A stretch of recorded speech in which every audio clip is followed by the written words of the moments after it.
16-year-old kid walking around with like 50 grand in his pocket. It changed me. I told people I turned into a full-blown gangster.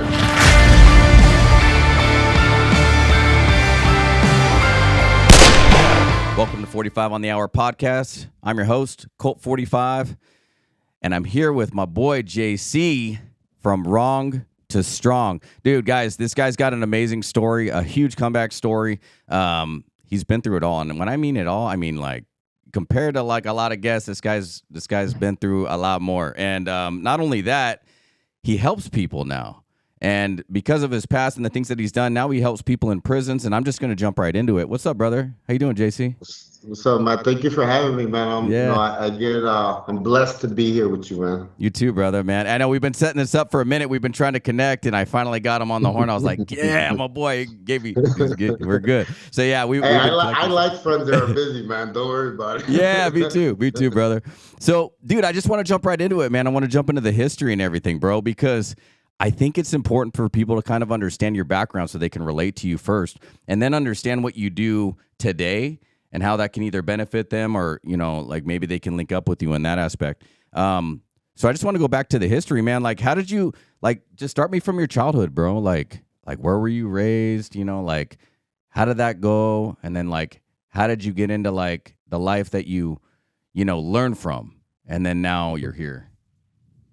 My parents, I'm a first generation American, so my parents came over from Mexico. They were really young. They were like 14, 15, and they had me at 16.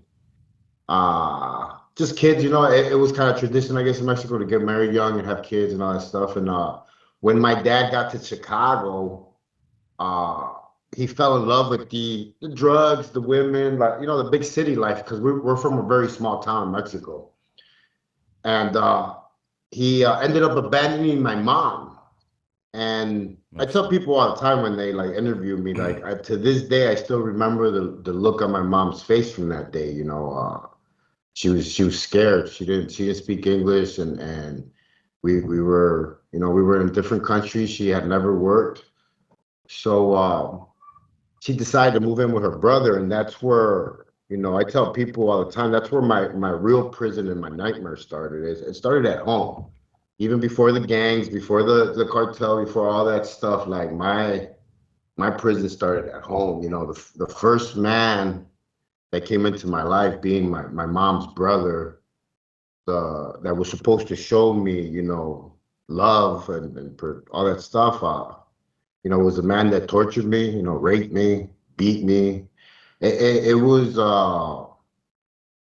tough, man. It was very tough. But for some reason, I was such a, I don't know, I was like such a kid, man. I can't even explain. I tell people all the time. I used to this day, I still laugh over nothing. I think it's what kept me alive all those years, because the torture was horrible, man. The torture was with water, drowning. At home? Yeah, he would fill up the bathtub with water, cold water, and then he would submerge me and drown me. Jesus Christ, man, I'm sorry. As a kid, that shit messed me up, to this day, I'm still like, I turned into the smelly boy at one point, but to this day, I don't know how to swim, and I don't care for it. I just don't do nothing with water. People have tried to get me, and it makes me upset because, oh, come on, you got to get over that trauma. And it makes me mad, man, because they don't know what I went through. You know right, what I mean? Yeah, exactly. And I think some people fear, just everything, man. And it gets me so pissed when they try to convince me that I'm going to like it.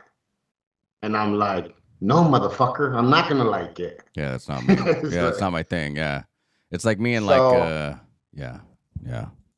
I was gonna say it's like me in amusement parks, man, putting the lap thing over me, man. I can't deal with the thing having a lot of pressure on my, where I can't move. I freak out. Yeah. Just little things, little phobias, that we have from something, and I know why I have that because I had something happen to me when I was younger. So, and that's what I mean, dog. Everybody's different. Everybody. I hate. I work with the prison system a lot, and I hate to jump ahead, but I'm just saying everybody's different. Everybody has different traumas. Everybody, it's not a cookie-based program where everybody just go find a job and you're gonna be good. No, that there's more to it.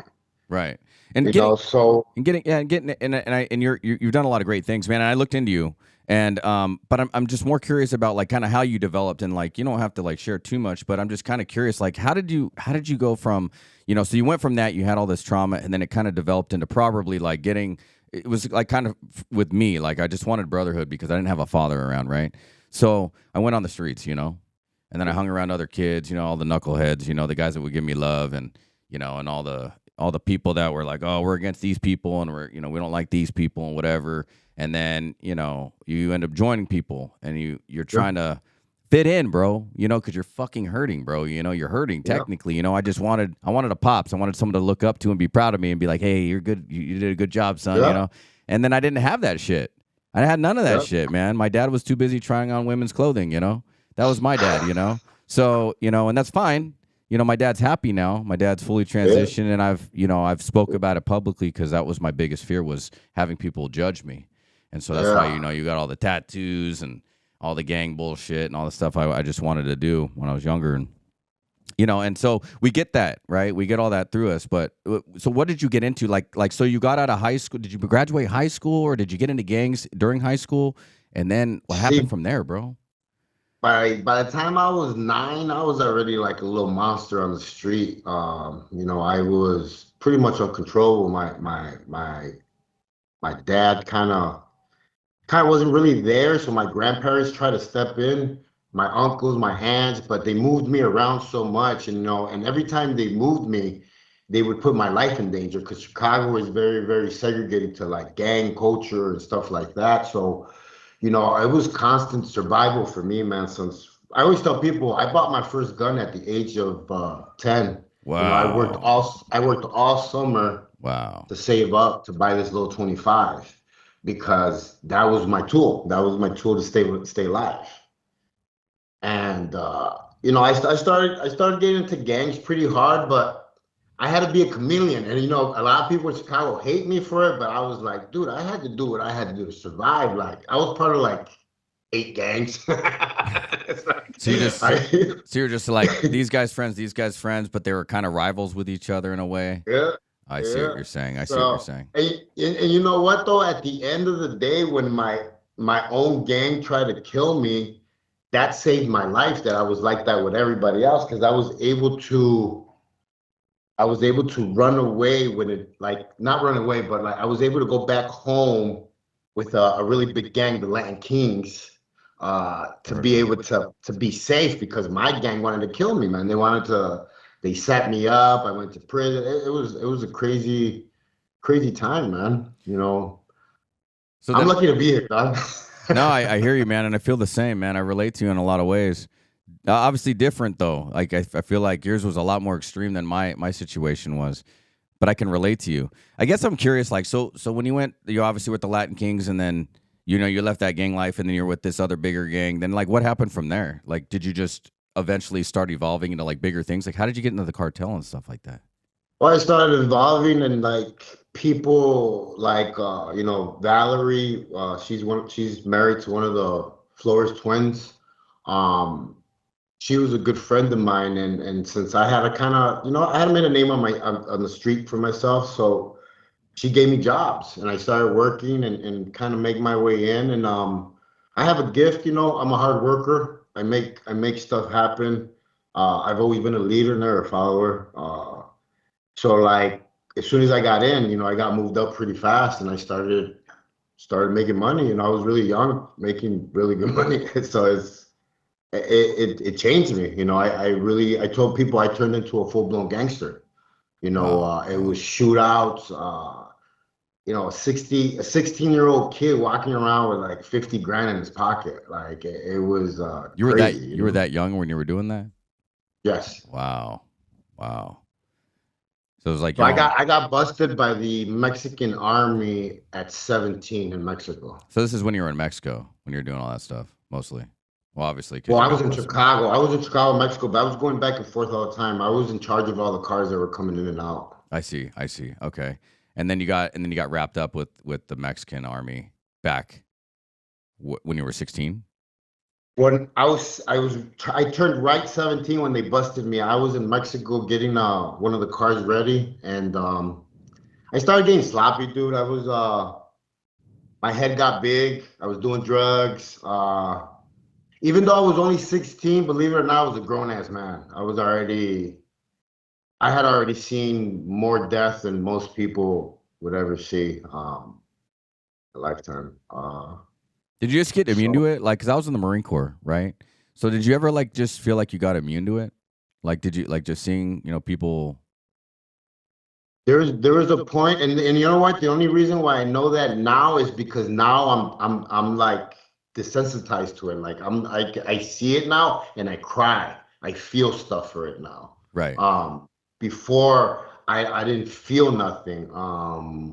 I I always tell people, look, when I used to do bad stuff, I knew I wasn't a bad guy because I used to feel guilty about it at the end. That's You know important, what I man. I mean? like that. I like what you just said there, man. That's important. So like, I tell people like I knew the difference, man. I was just trying to survive in a world just full of, I mean, full of just animals, man, for real. And You- I was so young in a very dark world that like I learned to survive really quick. But I mean, to be honest with you, Cole, like if all that stuff wouldn't have happened to me as a kid, I probably wouldn't have survived all that stuff because Mexican prison was tough for me, bro. They looked at me like a traitor. I got stabbed over there a couple of times. Like it was me choosing if I wanted to go eat one day or almost like lose my life.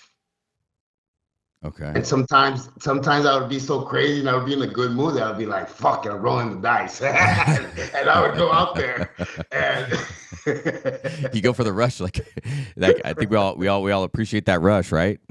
and then I would barely make it home by this, by my skin. And I would be like, man, why did you do that, man? But that's been the question I've asked my whole life to myself, you It's know? like why? Like why? Why? Do you Why? think it's because you were angry? I was angry. I was full of rage, bro. There was a time that I didn't know if I was straight or gay. It just, and it was all because of all the trauma. All Right. everything. I tell people it was everything: the death, the rape, everything, everything. I went through the same shit, man. When my You dad know. changed over and wanted to become a chick, I think I was like 15, and I remember going to downtown LA and meeting my dad, and he was there, and he had like his nails growing out, his hair growing out, and I'm just a little kid, man. Like, and I was getting in trouble at the time. I was like messing around with gangs, and stuff like that, and like little sets, little knuckleheads, and I remember seeing my dad, and I was like, I seen this, and I was like, wait, this is supposed to be the man that's supposed to be leading me, I'm Yeah. supposed to be looking up to. And I just felt ashamed, man. I felt guilty. I felt like I wasn't a man. I felt like, no, I need to prove to myself I'm a man. So I'm going to go do the things that men do. I want to go Yeah. fight. I want to go get in trouble. I want to be hated. I want to feel like a man, you know. I want Yeah. to, sleep with as many women as possible. And, I just want to be like a man. I want to feel like I'm a man. And then I did it so much to where I became desensitized, and then I went in the Marine Corps and it took everything from me, man. It took every piece of empathy I ever had. I didn't have anything after that. It just took my soul. Yeah. And then, I mean, they did it for a reason because obviously if you go to combat, and you start witnessing all these things, you just got to walk over a body and just keep engaging, because it's about the Yeah. war. So getting back to it, man, I think that's important. And I like what you said. You said that you knew you weren't a bad guy, but you felt guilty about shit, right? And that's so important, man, and that resonates with me so much is because I felt the exact same freaking way, man. And every time I do a podcast, I try to find a way that I can relate to somebody, right? And we all have similar paths, like yours might be more extreme than mine or whatnot. And we did different things. Like my thing was, motorcycle clubs, you know. So, and then there's stuff with that and whatever, but it's all like similar. There's a lot of similarities, and I always try to figure out a way that I can relate. And for me, I felt the same thing as you. My whole time doing all this bullshit, trying to be, and I'm not a huge guy, I'm like 5'8", I mean, I feel like I got some muscle now, but then I was just addicted to Norco, man, because I got out of the Marine Corps, my back was jacked up. I mean, all I did was pills all the time, I never got into like hardcore drugs or anything because I was smart enough to know that like if I got into it, I'd probably be addicted to it, you know? It's that addictive personality, bro, you know? And for me, I would ended up dying straight up because of my personality type. You know, I got crazy ADHD and I don't know how to stop moving and shit, you know? But I remember feeling, bro, like the guilt constantly. Every time something would happen or I see a guy laying on the street, you know, basically dead, I'd be like, wow, is this going to be me? Like, I felt bad for this guy. I'm literally the guy sitting there holding his hand as he's like, his eyes are spinning after he got hit in the back of the head with an axe or whatever happened, you know? And I'm just sitting there and I remember feeling empathetic. And I knew that I had a soul somewhere in there, man. And I knew that what was happening and the things that I was seeing weren't right.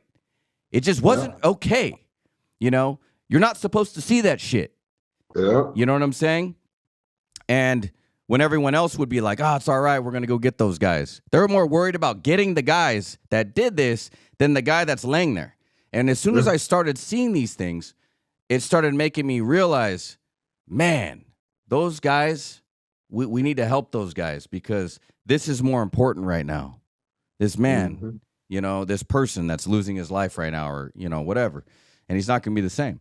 So that's when I kind of started like, and it took a lot of that, you know? And then I just stopped. I started hating the way that I felt, bro. You know? I started hating myself. And I was like, fuck, why do I hate myself so much, you know? And then I was reading this thing with this guy named Ed Milet. You know who he is? You're on Instagram. Yes. Okay, so that guy saved my life, man.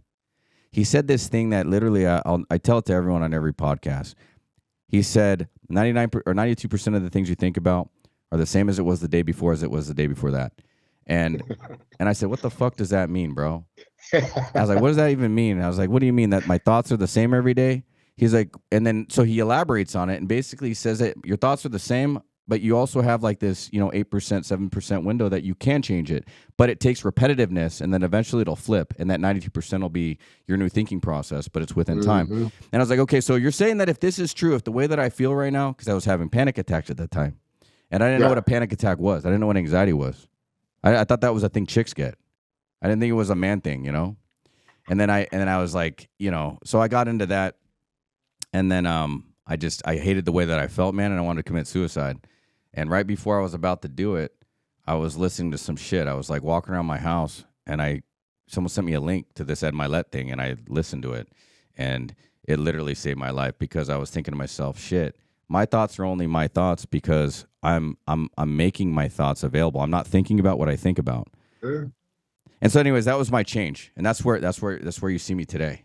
And that's why like I tell everyone, like everything you consume is diet, like your music, what you read, what you watch, everything. Like I changed even what I listen to because it sets the mood. Before I met my wife, you know, before I became a Christian, I used to leave my house at 3 a.m, you know, listening to trap music, full blast. Going through going 100 miles in my Mustang, getting to the gym, and I would get to the gym and I would start talking crap, and that was my energy all day, like intense, but it was bad intense, you know. I tell people my flight and fight mode was on for so many years that I didn't know how to turn it off. So now that I know what peace is and what like everything, I've eliminated stuff that I watch, what I like, even prison shows, man. I'm like, I don't need to watch that shit. For what? I spent enough time there. I don't need to watch it on TV because believe it or not, there's small triggers that we don't look at it as a big trigger because maybe they don't make us like react as big as we want. But guess what? It's planting a seed. And I just believe in completely destroying all the old and just building new, man. So how do you destroy the old?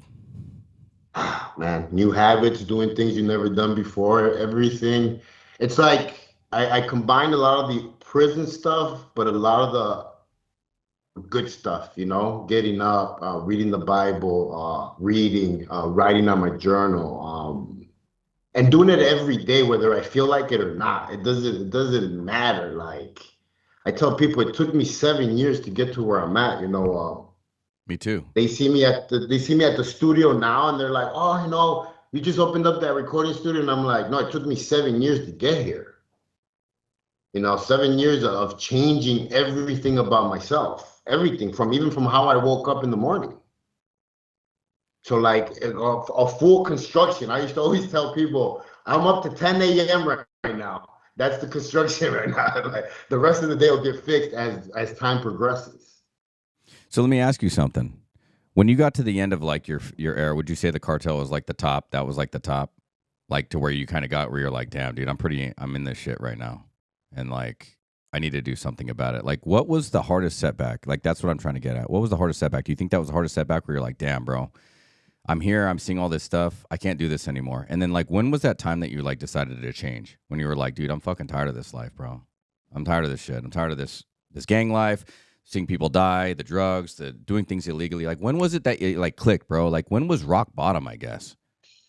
And Like, how old it were took you? a lot, man. It took a lot because there was a day in Chicago where they tried to kill me like seven times in one day. What? And that's the day I moved to Phoenix, Arizona and I don't know if you know this about my story, but when I moved down here, I became part of the Phoenix Rough Riders. And I was their sergeant at arms. That's like a bike club, And right? yeah, and I started messing around over here in bike clubs and strip clubs and got into this whole different lifestyle, still, doing bad stuff. Same thing, Um, just different. Same thing. And I tried to get a job. I tried to change my life, but I just didn't know how. And I got right back in, and I ended up getting popped with 6 kilos of cocaine down here. Jesus. And I went to prison, and I got sent to some really dangerous places where, like, I really started thinking. I was like, man, I'm old now. I'm almost 50, and I'm messing around with youngsters. And I went in and I got my life together a little bit where I came out and I was somewhat successful. So I always tell people I got a taste of what a different life would feel like because I came home and I ended up opening up a gym. I got sponsored by Rich Piana and the Five Percenters, Oh, and nice. just a lot of stuff happened that I planned. So 2 years later, I get violated. They sent me to one of the most dangerous prisons in California, Which one was that? Victorville, USP. And I'm there for 5 minutes. They're already stabbing a dude to death right there, right in the kitchen. You? Huh? You did?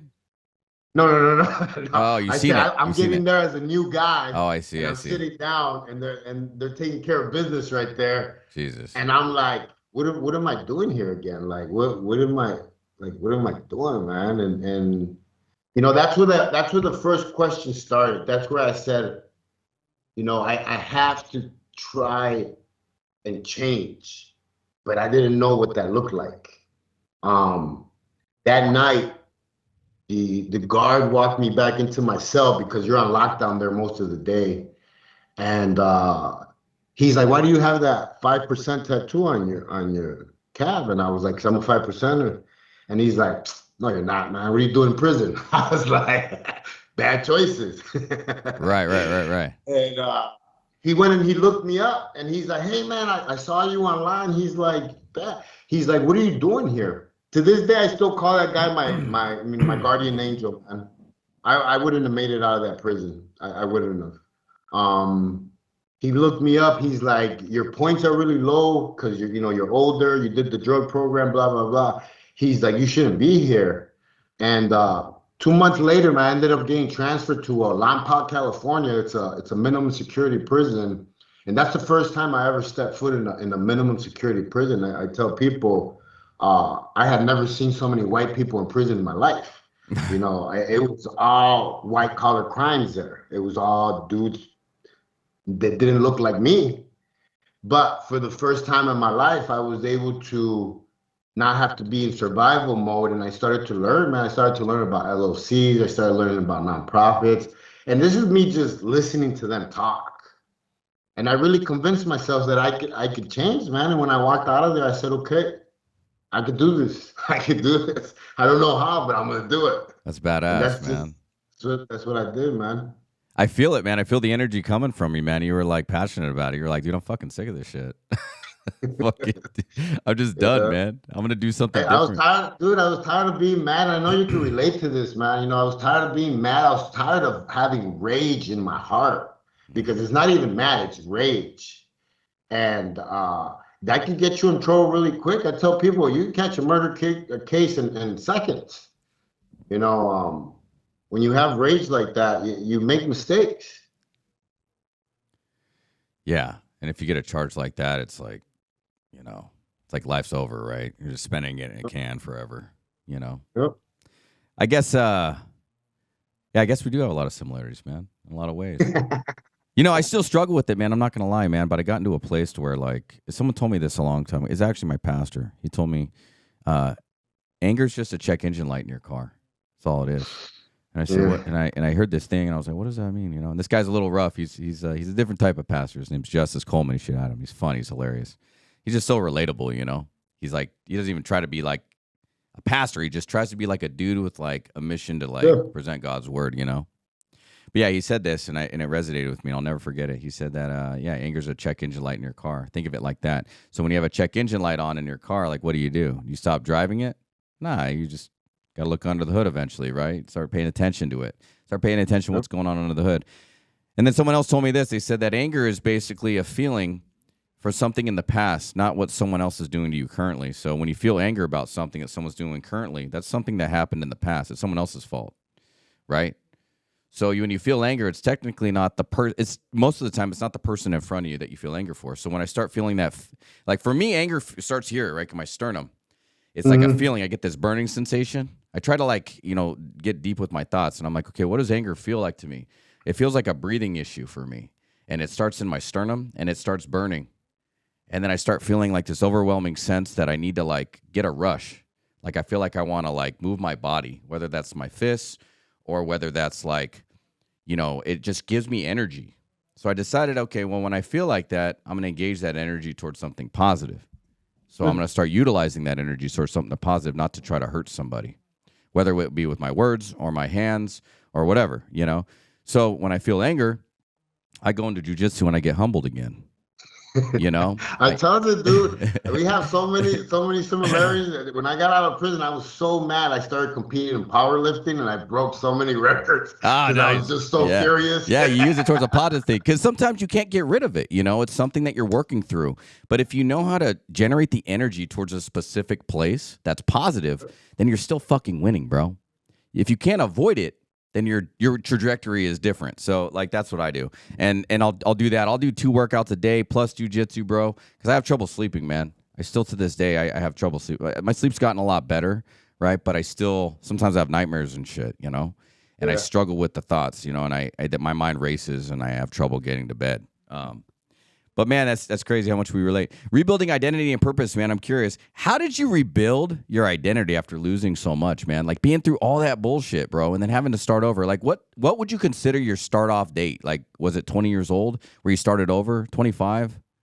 How old were you, bro? When you consider yourself really starting over, bro? 45. There 46. You go. Okay, so for me it was 37. And it was my biggest mentor has been my wife, man. The day she walked into the gym, she has really showed me what kindness looks like, what just a lot of stuff that I just didn't really even know what it was. And I mean, she stuck around, man.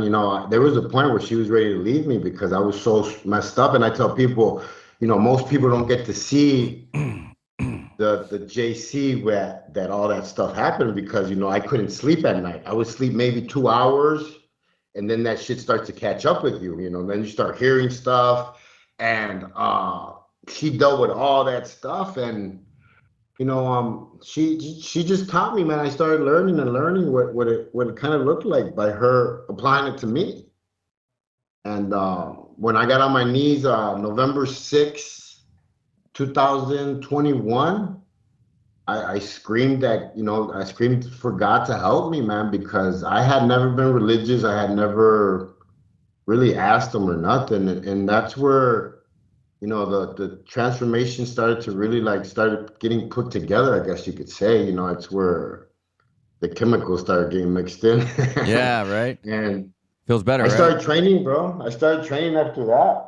I started training. I started reading the Bible and God, my wife, even my dog has taught me the things that I guess you could say life tried to take away from me. And now getting into how you pay it forward now, man. And that was beautiful, boy. Everything you just said, man, that was huge. How do you pay it forward now, bro? Like, what do you do now? I want to get into that real quick. Man, I got a lot of stuff going on, and it all has to do with prison system. Um, about to start a program in the juvenile department for juveniles that have extended, stays into adult prison. So like they're getting transferred to adult prison. They're going to still have some time to do. So I'm going to start working with them a year prior to them going to adult prison, so we could send them in as Wrong to Strong mentors, and in 5 years trying to kind of change the dynamics of the prison system, bro. I love that, bro. That's fucking awesome, man. That's fucking Bro, cool, dude. That's some cool shit. I always tell people it's like starting a good gang, you know what I mean, in the prison system. That's fucking awesome, man. That's fucking awesome, man. Dang, I didn't even think that was a thing. Like you could even change that system, right? But you can't. Possible with God, man. Amen, bro. If they have the right fundamentals, man, and they have the right belief, and the cool thing is you can't. They always say that you're best used, right? And I believe God uses us as a soul. Like I believe, like I'm a soldier for God, right? Like He's using me as like, hey, I put you through all this shit because I want you to save my people, right? So like you've been through all this shit with your dad, this, that, and the other, and whatever, and you had to go through that, bro. And I had to put you through that because it's my journey, not yours. And I'm gonna send you through it because now you're the soldier for me. You're gonna go out and you're gonna help my people. So you're best. You got refined in your pain, bro. You got refined in that fire. That's why, like I was gonna say, like you're gonna be able to help so many people understand what that felt like, like relate to that. And I tell people, I relate to prison. Why? Because I spent most of my life there. I stepped foot in over 25 prisons, Mexico and here. Damn. And that Victorville prison was the highest level, you think? Yeah, it was the worst one. It's known, man. As soon as I got out of when I got out, there's a TV show that called me and they were like, hey, you were in Victorville, can we do an episode on your life? Because it's known. It's a really bad place. People get murdered there left and right. You were in National Geographic, right? You were on the show. Yeah. Was it like the show or the? It was the show about my story, about my stay in Mexico. They just did an episode on my life as a kid. Is that on YouTube or where can people find that? It's on YouTube. It's on Prime. It's on Hulu. You just have to type in "Locked Up Abroad." Oh, I remember Locked Up Abroad, bro. I've seen all of them, man. Yeah. So I think now it's called Banged Up Abroad. Banged Up Abroad? Yeah.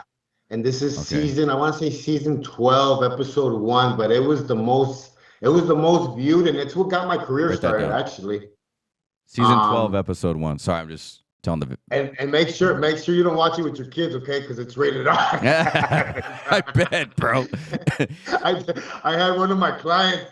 He went home and he's like, "Oh, I'm gonna watch it," and he didn't tell me. But then the next day he's like, "JC, like you should have told me. I watched that with my kids. My kids are terrified now." Dude, when honestly, man, I don't get intimidated by many people, man. And when I saw your photo, I was like, "Dang, this dude looks pretty hard, man. He looks pretty tough, dude." Because we all get judged, with our tattoos and whatnot, But some people just have that look, It's just like I mean business, And I tell people, if you get to know me, man, I'm a fucking teddy bear, man. Like it's same here, man. Just I had to learn. I had to be the best actor I could possibly be in every way, everything I did, how I act, how I walk, how I talk, to survive the life in the rooms that I was in. There was times where people were plotting my death in that room, and I felt it, and I would walk away. But it was all training from living a life like that. What do you think, like, through all that you've learned, like, just in general, like, would you just learn that, like, your life really doesn't mean anything in those worlds? Just empty lies, man. Empty lies, darkness. It's like a crab world. You know how they put crabs in a bucket? Yeah. That's pretty much what it is, man. Like, you can't thrive and survive in a place like that, because as soon as someone sees you doing better than them, they're going to kill you. You can't. And that's why you have to surround yourself with different people. I tell my boys all the time, I left the hood, but it doesn't mean like I changed or anything. I just need to leave because I'm trying to do different stuff now. You have to evolve. That's You why have to. that's why I have on my Instagram I have half hood, half holy. Yeah, bro. Because You have it to. never actually leaves you. Like my street stuff, like never really leaves me. And I was talking to my daughter about this yesterday because she was asking me. Because my middle daughter, she's kind of tough. She tries to be kind of tough. And she's always saying like, "Oh, I'm gonna fight this girl." I'm like, "Why? Why are you gonna fight this girl? Who's this girl?" She's like, "Oh yeah, she was talking beef." And I was like, "What?" I was like, "No, you don't." And she's like, "Well, but you had a life like that, Dad. And I know you had a rough life. And Mom even said this and that." And I'm like, "Baby, I was angry then. You're not angry. There's no reason for you to fight, baby. You don't need to." Yeah. You know, I'm trying to set that example for you that I don't need to. Yeah. And I don't know. And it's funny how like, life starts circling back, and it's like the kids think the same thing. And my oldest daughter's in the Marine Corps right now. And she actually just called me this morning. She was crying. Oh wow. Yeah. And she needed to be humbled because God bless her, man. But she's just like me, man. She's just thick headed. And it's not that she's thick headed, man. She's one of those girls that like, you can't change her mind unless like she believes in it, you know? And I believe that a lot of people think that. And I think that's why gangs are so successful, bro, is because you get these kids that just don't have shit, man. They don't have parents. They don't have leadership, nothing. And then they come around you and you're like, hey, man. And then I remember the first feeling I ever got around like someone that was in a gang. I remember they walked over to me, man, and I was intimidated by them. For whatever reason, I was intimidated. And I remember they threw their arm around me and they're like, hey, man, we got your back, bro. You're my boy. And that felt Yeah. so fucking good, bro. Because I didn't have that. I didn't have nothing. Yeah. I was just walking around on my skateboard, man, like just trying to make friends, And I remember this one kid, he's like, dude, just come over and hang out with us. Okay. Yeah. And it was like, hey, man, we're going to do this thing. Are you in or out? What are you going to do? They're showing you love. All right, I'm in. Let's do it.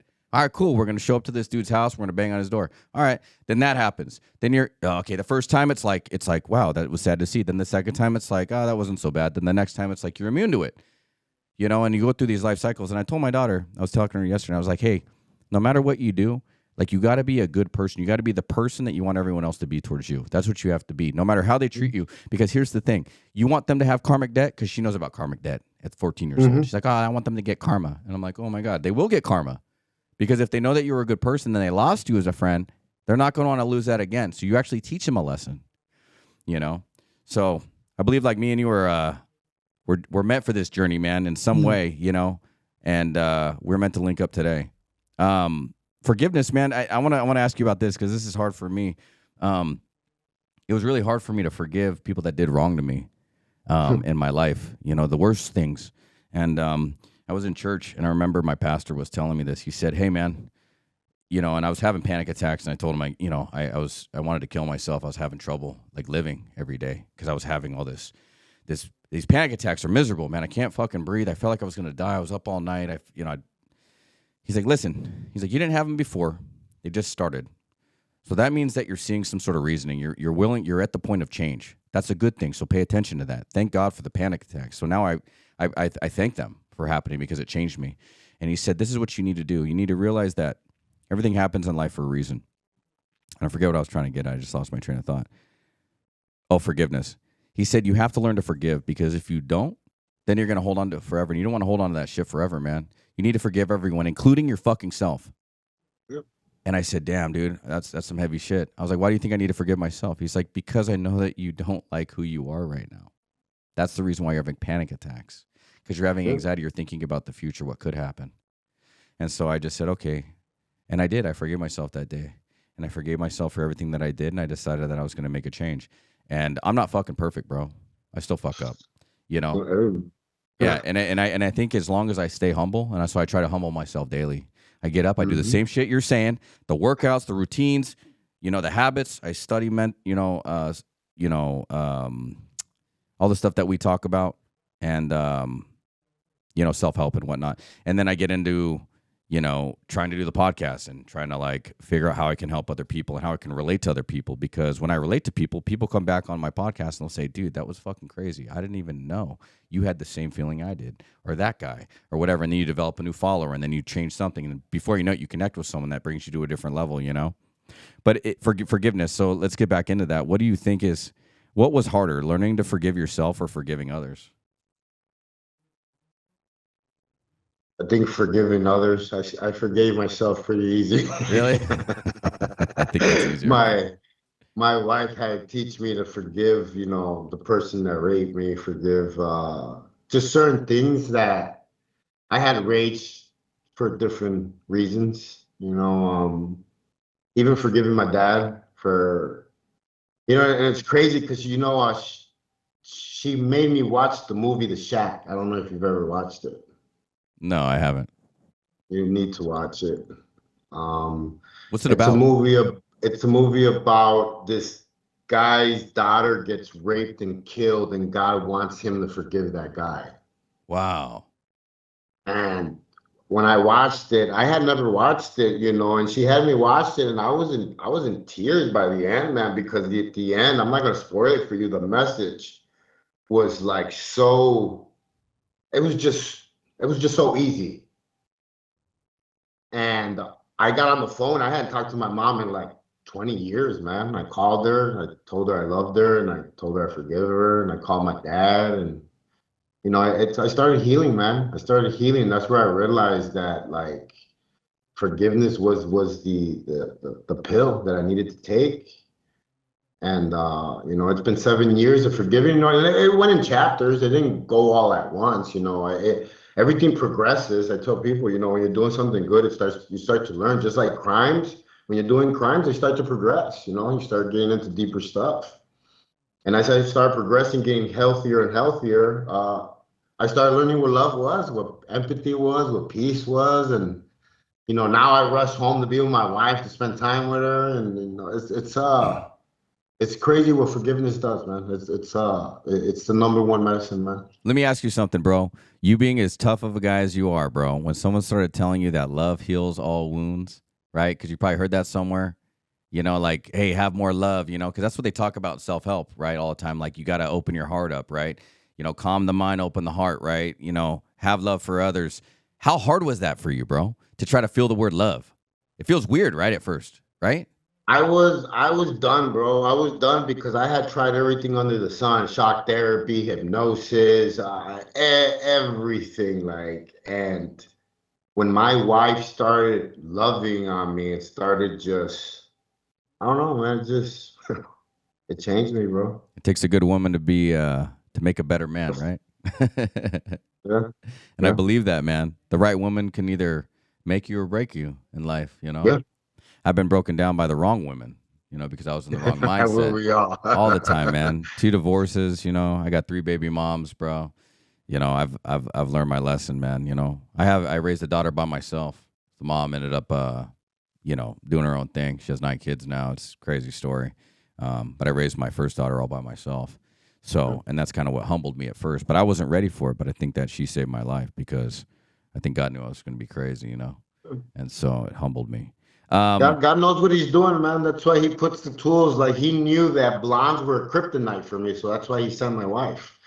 Yeah, there you go. She's your kryptonite. Hey, so do you think forgiveness is a one-time decision or an ongoing process? It's your whole life.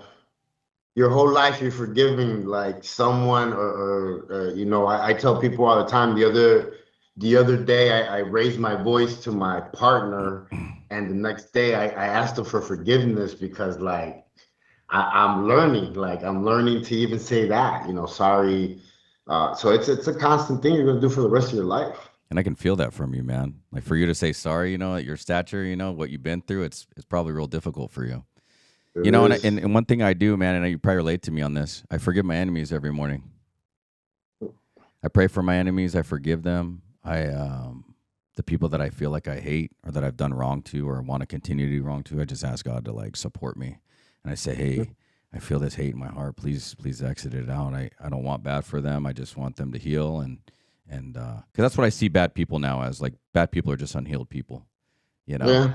And You so, got you got to remember that was us at one point, right. Yeah. No, totally. And that's why I just see a former myself, just a person that needs more growth time. Yeah. Last question. How has forgiveness shaped your healing and growth to today? Like how does that help you? Like it probably took you to a different level, right? Well, it made me, I guess you could say, become a business owner, a brand starter.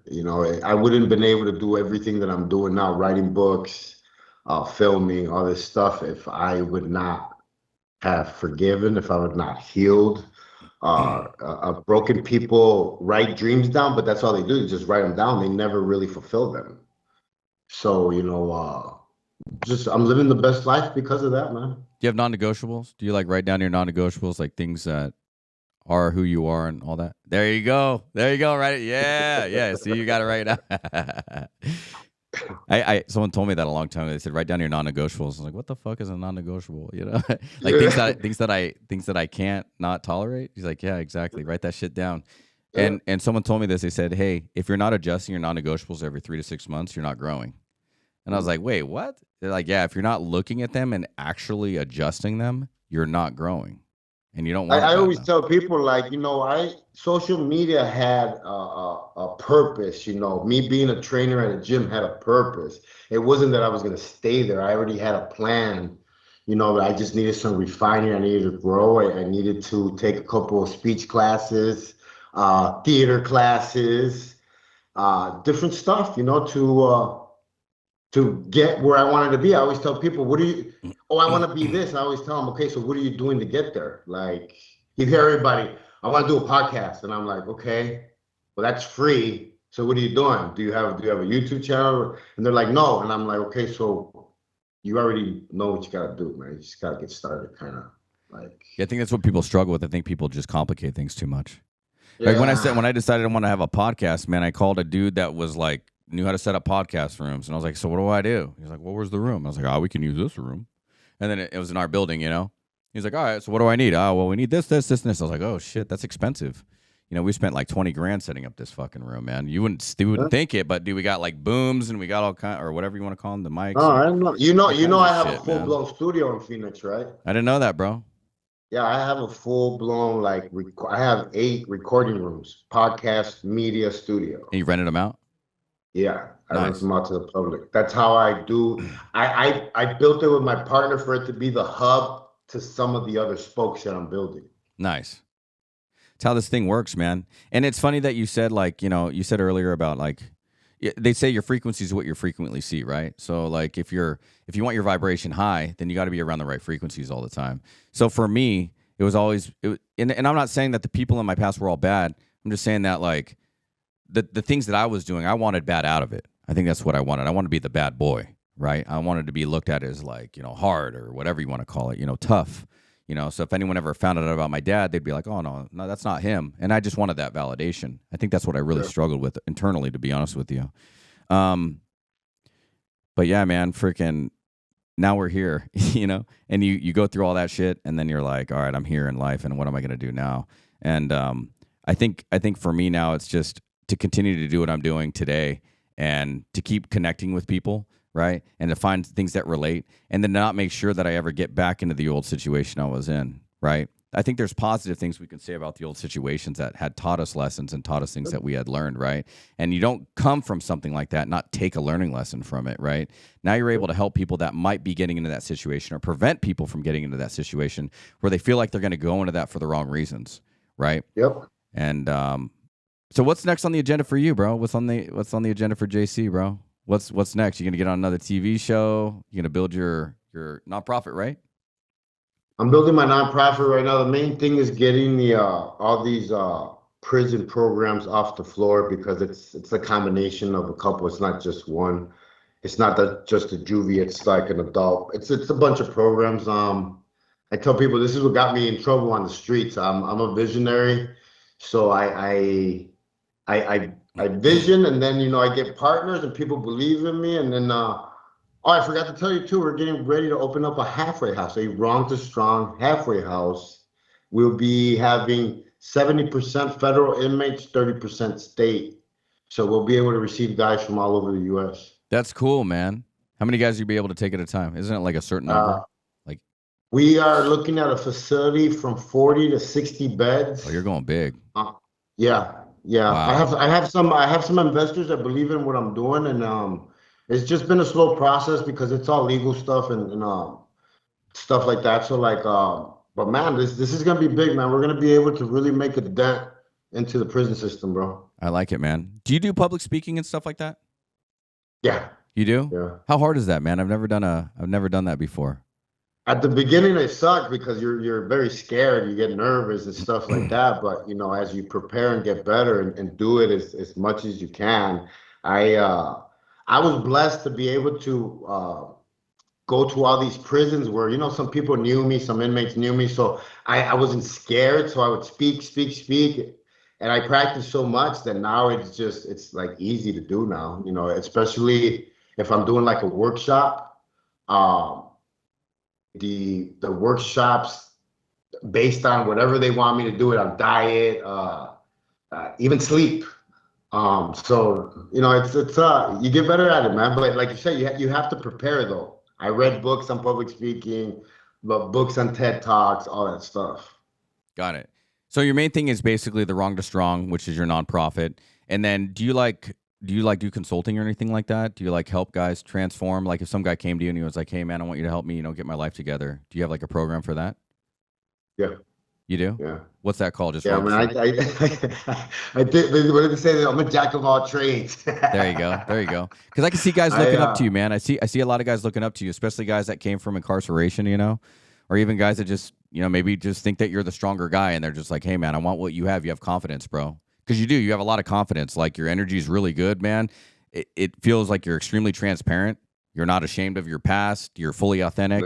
Like some of the stuff that you told me, man, like I'm really proud of you, to be honest with you, to say things like that. Bitch, don't get too comfortable. Better not get too comfortable. Better not get too comfortable. Yeah.